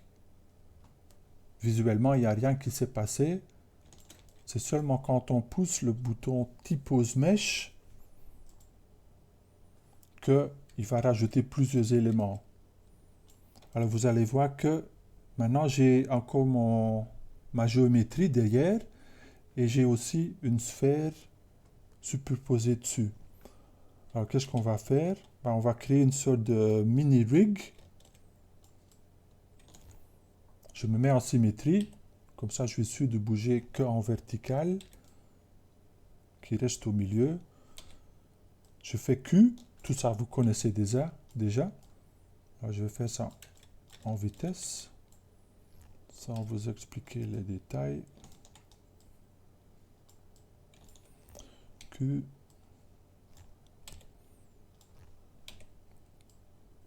Alors ici, je ne vais pas faire un rig super complexe, je vais vraiment faire les bases.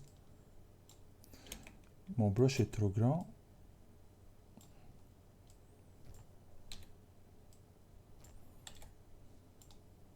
Il est encore trop grand parce que je bouge plusieurs sphères à la fois.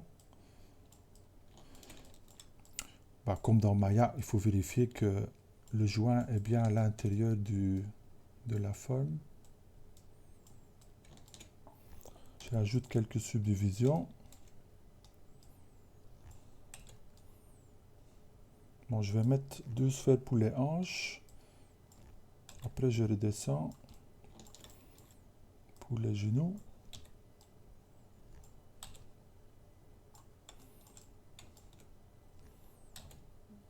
On y est presque.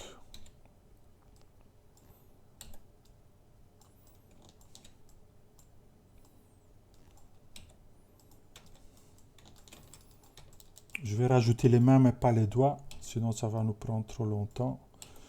Si vous voulez mettre les doigts, c'est tout à fait possible. Ici, je ne vais pas le faire. Oui? Oui, un T-pose, il faut minimum un T-pose. Si vous voulez mettre une pose, si vous voulez le mettre dans une pose plus expressive, c'est apprécié.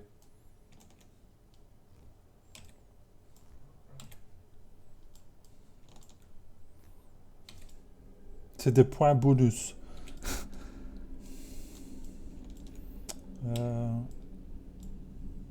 Ici, j'ai fait une erreur. J'ai une sphère en trop, je dirais.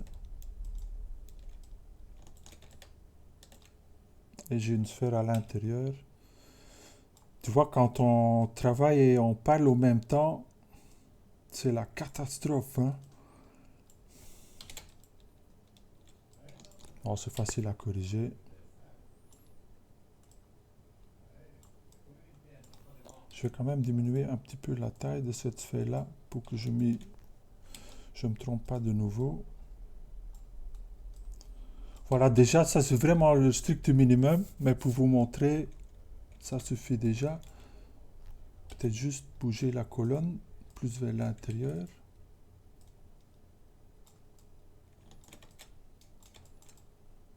Voilà.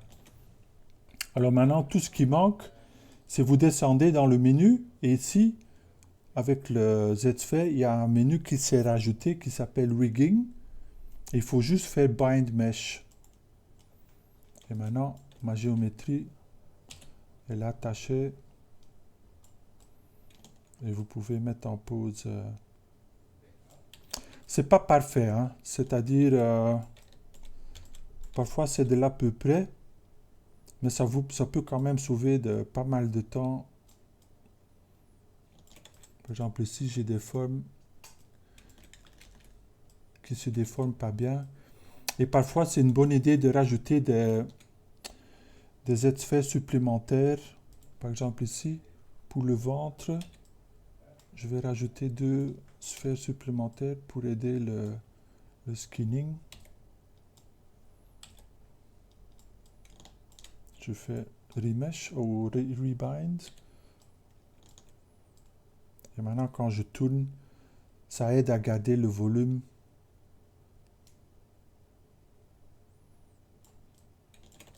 de la forme d'origine. Pour voir un preview, c'est un petit peu comme le Z-Sphere avant. On fait A et on peut voir le mesh qui en sort. Si on a une pose qu'on aime bien, bon, ici aussi, pour aider, attends, je vais le remettre à 0, faire unbind, et je rajoute 2 sphères voisinant. Ça va aider à isoler.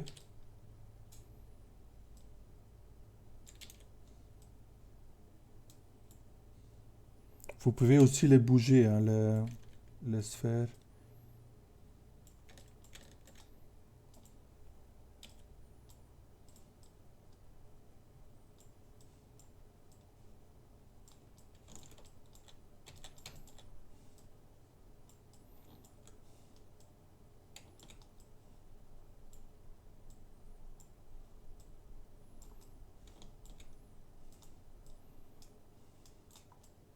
Si vous avez une pose que vous aimez bien, ça fonctionne exactement de la même façon que les ZFace, c'est-à-dire on peut faire un preview et si on aime bien, on va sur Adaptive Skin, comme toujours on met ça à 0 et on fait Make Adaptive Skin et vous allez voir qu'il y a un tool qui va se rajouter, le Skin Rig, et là on a la version sans les Z-sphères. Si vous voulez garder ce rig là, vous faites d'autres poses, sauvez là. Vous faites sauver, vous appelez ça rigging. Et comme ça, vous pouvez y retourner pour créer d'autres poses. Voilà. C'est clair, j'espère.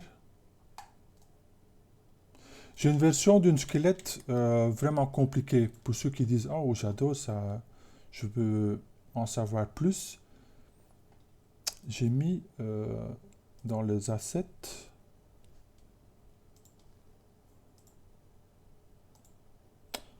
un base rig. Et si vous le téléchargez,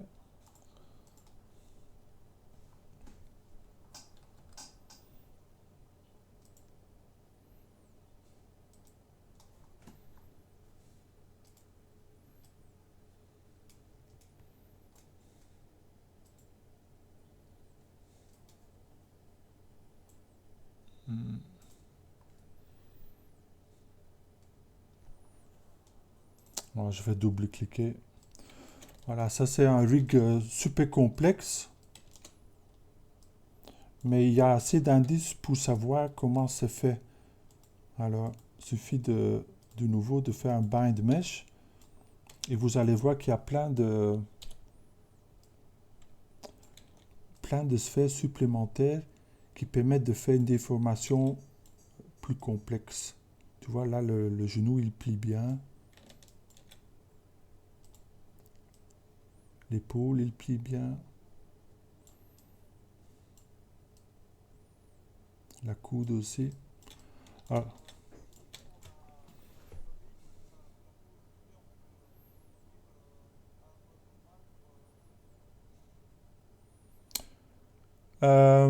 Oui, il y a le même caveat que sur les Z-sphères, c'est-à-dire on est en train de changer les Z-sphères, on va en preview, on commence à sculpter et quand on sort du mode Z-sphère, on découvre que tout ce qu'on a sculpté est parti.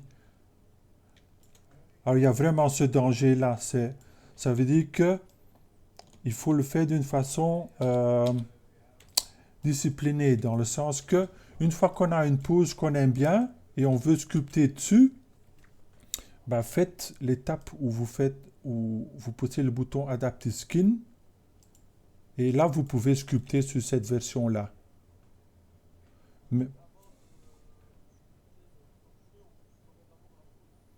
Oui, c'est ça. Vous créez une géométrie de la pose et vous pouvez sculpter là-dessus. Sculpter sur une pose active, entre guillemets, ça c'est dangereux parce qu'il y a toujours le risque que ce qu'on sculpte est perdu dès qu'on prend une nouvelle pose.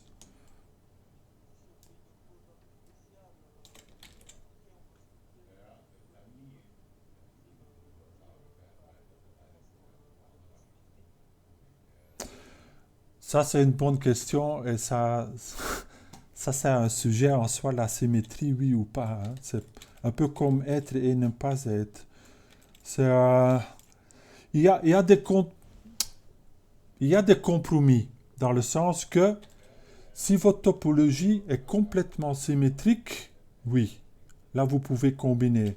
Par exemple, Euh, ici, je vais utiliser l'ancienne méthode.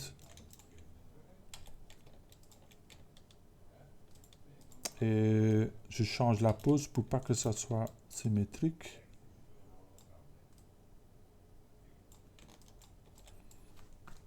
Voilà, par exemple, ici, ma géométrie est non symétrique. Alors ça veut dire que maintenant, si je fais un BMW et je bouge ici, ben, ça ne va pas bouger l'autre côté parce que la géométrie se trouve autre part. Par contre, la topologie, elle est complètement symétrique. J'espère, hein. Normalement, c'est le cas. Ça veut dire que maintenant, si je vais dans Transform, Activate Symmetry, ici, il y a une option qui s'appelle Use Posable Symmetry. Si on coche cette version-là, il va dire s'il a trouvé la symétrie. Ici, on n'a pas de chance. Il dit j'ai trouvé 0% de symétrie. Ça peut être à cause du local. Je vais revérifier.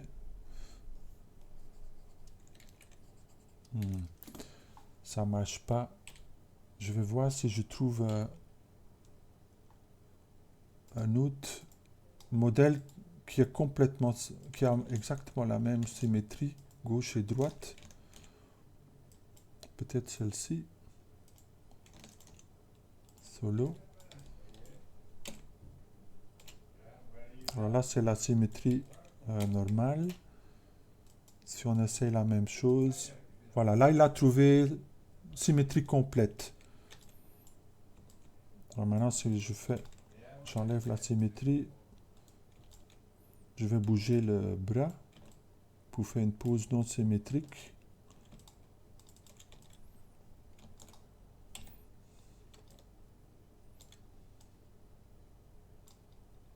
Bon, ne regardez pas trop le fait que c'est pas bien fait. L'important, c'est de voir que si on fait la symétrie, maintenant, tu vois? Alors, ça peut être un compromis. Mais le fait de ne jamais casser une topologie qui est symétrique, ça, c'est une contrainte aussi, hein. On utilise un coup de sculptrice, c'est foutu, hein. Les subdivisions, là, ça, ils supportent. Par exemple, si on descend ou on monte, ouais, c'est... Bon, le seul autre logiciel que je connais qui fait de sculpture, c'est Mudbox, qui n'est plus revu. Ça n'a pas été updaté depuis 3-4 ans. Blender aussi, qui a de bons outils de sculpt. Je n'en connais aucun où tu peux changer la topologie et garder la symétrie. Bah oui, ça doit être... Côté programmation, ça doit être compliqué à mettre en place. Il faut presque travailler avec un système voxel ou une sorte de grille 3 dimensions où il sait exactement où se trouve chaque point. Malheureusement, j'ai pas de bouton magique pour ça. Ok, je vois qu'il me reste 15 minutes.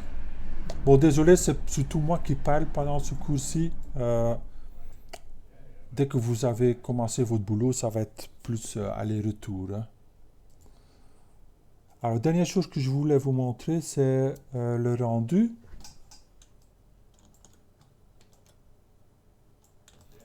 Ah non, il y avait petit détail que j'ai oublié.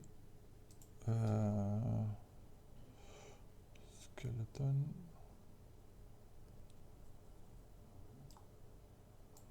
Où est-ce que j'ai mis ça?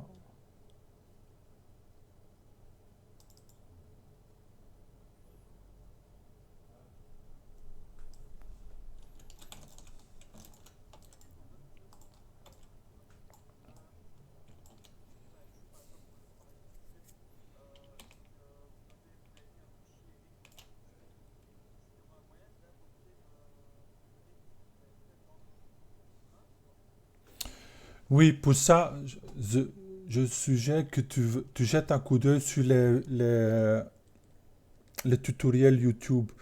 Par exemple, je crois que j'en ai un ici. Non, il n'était pas. Voilà, il y en avait un que Flip Normal avait fait. Et là, il parle en plus de détails sur le... Oui, c'est important de... Une façon, c'est d'utiliser cette fonctionnalité qui se trouve sous Transpose Master. Et là, on a deux boutons qui permettent de sauver et de charger un rig. Mais c'est un peu trop compliqué pour expliquer à tout le monde dans le temps qu'on a. Mais voilà, il y a possibilité de le faire. Alors, je voulais juste vous montrer un cas particulier dans le sens que, imaginons, vous avez un modèle qui consiste de multiples subtools. Par exemple, là, j'en ai à peu près, j'en ai 7 en tout. Et je me dis, bon, voilà, je veux changer la pose. Ok, c'est facilement dit, mais on va commencer où je peux dire, je peux faire, je masque ça. Je change la pose.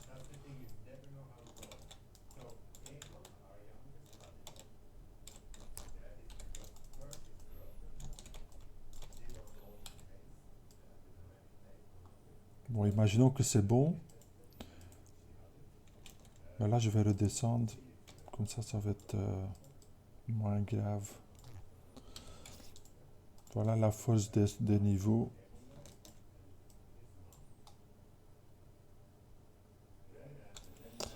Voilà, j'ai bougé le pied ou la jambe, mais quand je monte le reste, il y a la bottine qui est restée sur place. Alors, c'est quoi la solution quand on veut bouger plusieurs subtools? Ben, c'est le même plugin, le Transpose Master. Ici, on ne va pas utiliser les Z-sphères, on décoche, mais on va pousser T-Pose Mesh. Alors, ce que ça va faire, c'est ça va passer sur chaque subtool, ça va choisir le niveau le plus bas. Par exemple, ici, pour mon perso, pour le corps, il va descendre ça de 6 à 1, mais il va faire ça pour chaque subtool. Alors, ça prend un petit moment. Voilà, là, vous allez voir que j'ai tout mon perso en basse résolution. Et maintenant, si je... Bon, je vais cacher les cheveux parce que ça va être trop compliqué. Et maintenant, si je prends ma bottine. Oups. Je vais faire ça avec le lasso, ça va être le plus net.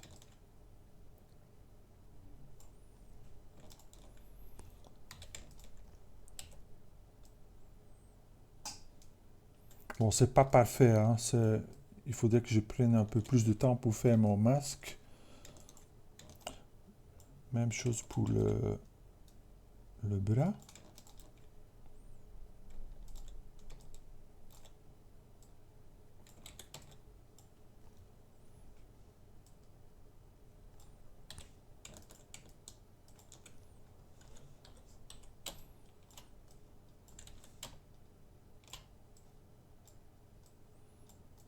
Voilà, imaginons que c'est ma pose finale.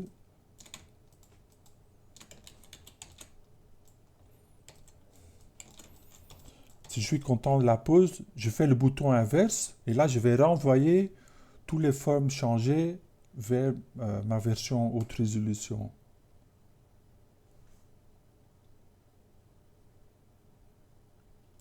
Voilà, ça c'est une façon de mettre en pause un personnage qui consiste de plusieurs objets. C'est très puissant aussi. Alors maintenant pour le rendu.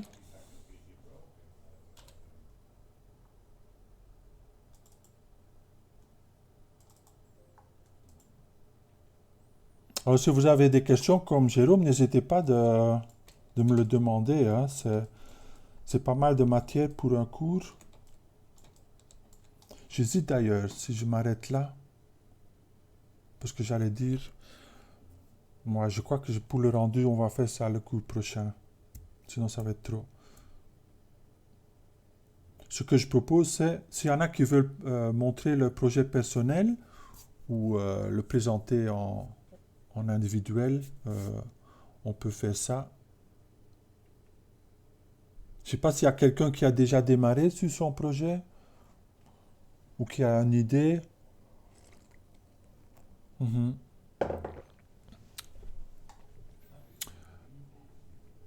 Ben, c'est comme vous voulez, hein. Sinon, on continue pour...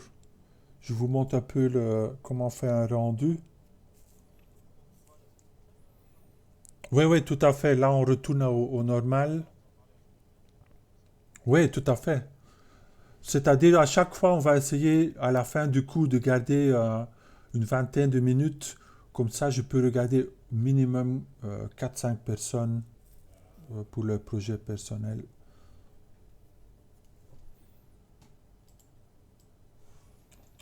Alors, c'est comme vous voulez. Si vous dites, oh non, là, je digère plus, on s'arrête. Sinon, je peux vous montrer. Je vais vous montrer peut-être une façon de faire le rendu euh, pour finir. Alors, souvent quand on fait du...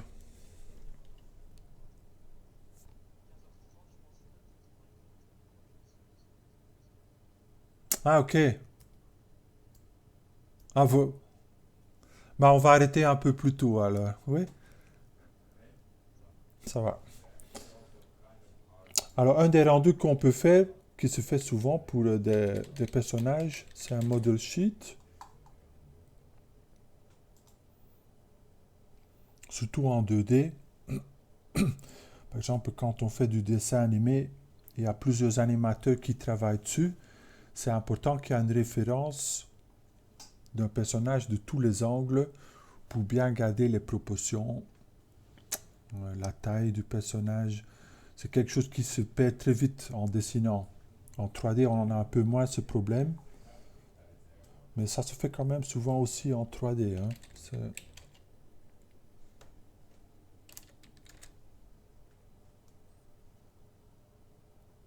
Euh,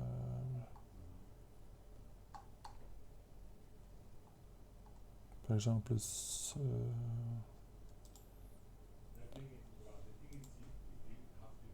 voilà des exemples de model sheet 3D.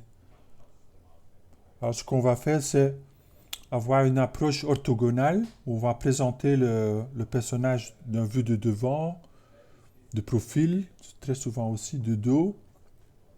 Et après, on peut y rajouter des poses clés, c'est-à-dire une pose héros ou une pose très spécifique pour ce personnage-là. Ça peut être accompagné d'un accessoire et ça va permettre de distribuer le personnage à plusieurs départements ou faire juste comme un portfolio. Alors dans ZBrush, ils ont prévu un outil exactement pour. Alors je retourne à mon super-héros ici. Euh, et ça se trouve sur document, ZAppLink Properties. Je vais le mettre sur le côté, comme ça. Bon, bien sûr, se met de l'autre côté. Voilà, document, ZAppLink. Et ce bouton-là, ici, c'est le bouton principal, c'est-à-dire ça va créer un character sheet. Si je le fais maintenant, il va faire appel, je crois que je dois spécifier au moins un vue. Voilà, moi j'ai lié ZBrush à Photoshop. Ça veut dire que en poussant le bouton, il va ouvrir Photoshop et il va envoyer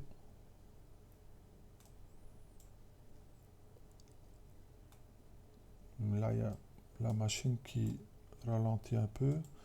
Et là, il va m'envoyer les deux vues que j'avais spécifiées.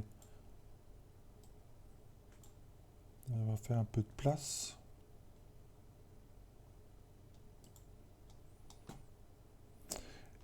Et il a aussi rajouté un alpha, c'est-à-dire, si on veut, on peut rajouter un décor ou un background derrière. Alors, ce que je veux ici, c'est maintenant spécifier mes vues à moi. Alors, le devant et le derrière, ça peut passer. Maintenant, pour le côté, je vais choisir une vue qui le montre bien en profil.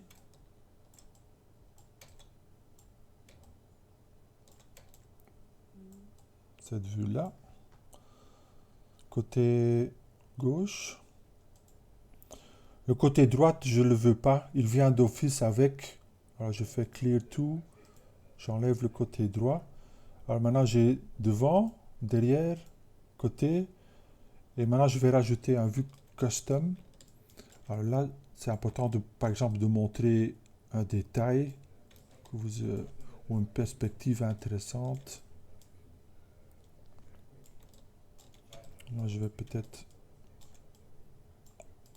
rajouter une vue de un close-up. Oui?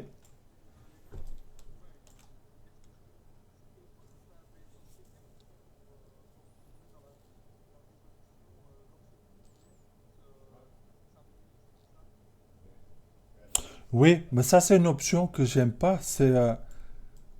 Tu vois, il passe à un niveau inférieur. Oui, oui, si on a une... dans le temps, c'était bien utile. Maintenant, avec une bonne machine, c'est rare qu'on tombe à court. Mais normalement, c'est sous préférence. C'est parce que 2021, je ne l'ai pas encore utilisé souvent, hein. C'est surtout en classe que j'utilise. Il y a une option dans Performance. Je crois que c'est Quick and Dirty.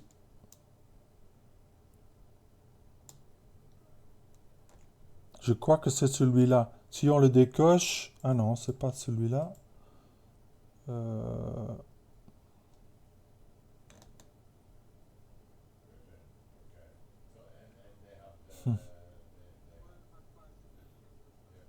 C'est quoi?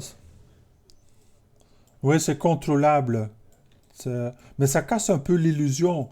Parce que ZBrush, j'aime bien le fait qu'on a l'impression qu'on travaille avec la terre ou qu'on est en train de sculpter. Et quand on voit les facettes, tout d'un coup, on dit, ouh, je suis dans un logiciel 3D. C'est personnel, hein. Ok, là, je vais prendre un close-up. Je le coche. Et pourquoi pas, je vais rajouter un deuxième. Peut-être un vue d'en dessous.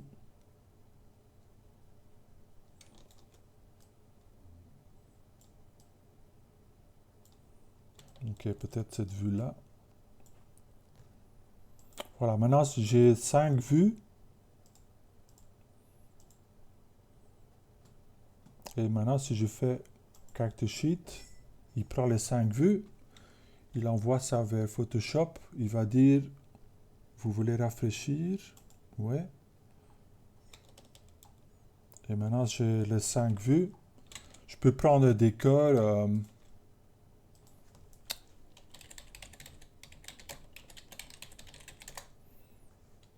Ah, attends, je vais prendre... C'était quoi le dernier? Fury. Ça fait 5 ans déjà.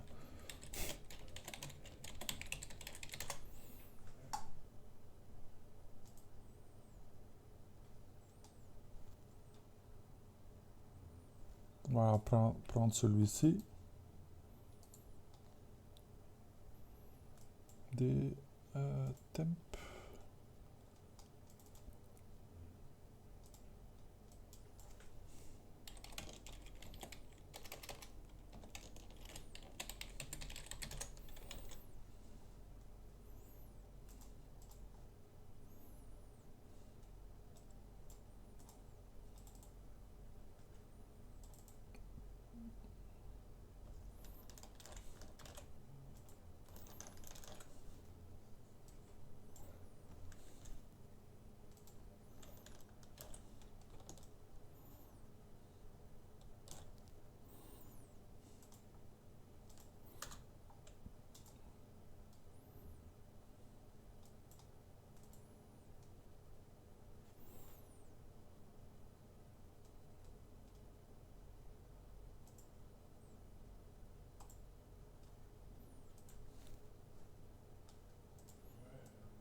Et voilà, comme ça, vous pouvez faire une petite présentation de votre personnage. Vous pouvez rajouter du texte, euh, quelques lignes aussi de référence. Sur les model sheets, ils rajoutent beaucoup, souvent.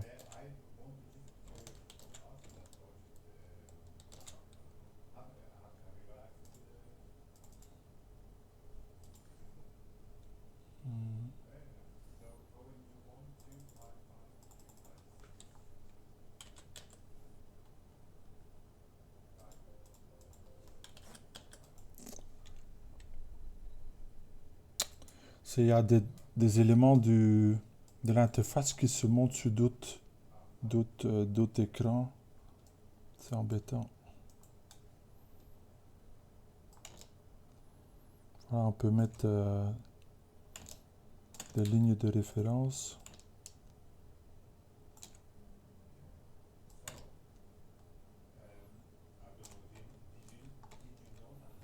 Voilà, ça c'est une façon de présenter son personnage. Et il y en a d'autres, mais je vais vous montrer la prochaine fois. Mais je crois qu'on est arrivé au bout là, hein. Je ne vais pas vous tenir plus longtemps. Pour la semaine prochaine, finir les proportions et peut-être une première version de votre écoché. Et si vous avez démarré sur votre projet personnel ou vous avez déjà une idée, ben, vous aurez l'occasion de le présenter.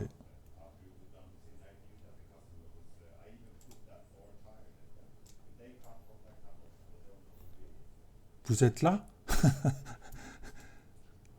Ok, ok, ça roule. Bah, dites le bonjour à Monsieur Claes et on se verra la semaine prochaine. Au au revoir. Au revoir.